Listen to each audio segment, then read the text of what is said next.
नमस्कार शेतकरी बंधू आणि भगिनींनो, सचिन राठोड किसोला ऑफिशियल यूट्यूब चॅनलमध्ये आपल्या सर्वांचे स्वागत आहे. शेतकरी बंधू भगिनींनो, आजच्या अपडेटमध्ये आपण सातबारा बंद ह्याविषयी अपडेट पाहणार आहोत. शेतकरी बंधू भगिनींनो, महाराष्ट्राचे महसूल मंत्री चंद्रशेखर बावनकुळे ह्यांच्या अध्यक्षतेखाली एक बैठक झाली. त्या बैठकीमध्ये काही गावातील सातबारा बंद करण्याचा निर्णय घेण्यात आला आणि सातबारा बंद करून त्याविषयी एक नवीन डॉक्युमेंट तेथील शेतकरी बांधवांना प्रदान करण्यात येणार आहे. ते नेमकं काय आहे आजच्या अपडेटमध्ये आपण पाहणार आहोत.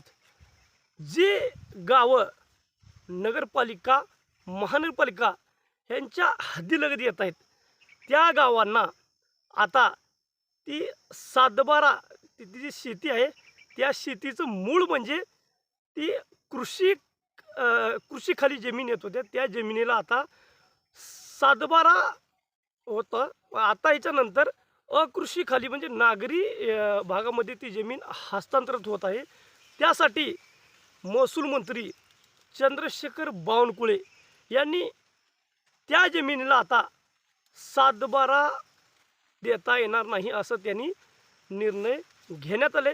त्यासाठी त्यांना प्रॉपर्टी कार्ड देण्यात येणार आहे असं आपल्या महसूल मंत्री यांच्या माध्यमातून सांगण्यात आलेलं आहे.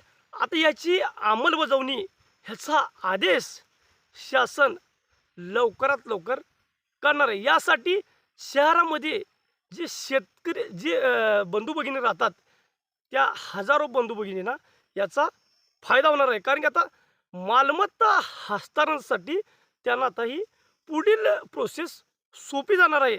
आता चंद्रशेखर बावनकुळेजी काय सांगतात हे आपण आता पाहू. वाढ झाल्या. जर पुण्यामध्ये 40-45 गावं पुणे महानगरपालिकेत आले. नागपूर महानगरपालिकेची हद्दवाढ झाली आहे. राज्यामधल्या नगरपालिकेची हद्दवाढ झाल्या. जी गावं आतमध्ये आली आहेत कॉर्पोरेशनच्या नगरपालिकेच्या आतमध्ये त्या गावांचा सातबारा बंद करून त्यांचा प्रॉपर्टी कार्ड तयार करणे याकरता काल आम्ही निर्णय घेतलेला आहे. आणि त्यामुळं जे महानगरपालिका किंवा शहरात गेलेले लोक आहेत ते सातबारा बंद करून त्याऐवजी प्रॉपर्टी कार्ड देण्याचा निर्णय सरकार बंधू भगिनींनो, शेतकरीविषयी असेच नवीन व्हिडिओ पाहण्यासाठी आपण सचिन राठोड किसोला ऑफिशियल यूट्यूब चॅनलला भेट द्या. आणि आपण जर ह्या चॅनलवरती पहिल्यांदा झाला असेल तर चॅनलला सबस्क्राईब करून बेल आयकॉन बटन दाबा, जेणेकरून आपल्या व्हिडिओची नोटिफिकेशन सर्वात आधी आपल्याला येईल. आणि इतर गरजू व्यक्तीपर्यंत आपल्या व्हिडिओची लिंक पाठवा, जेणेकरून त्यांना योजनेमध्ये लाभ घेण्यासाठी मदत होईल.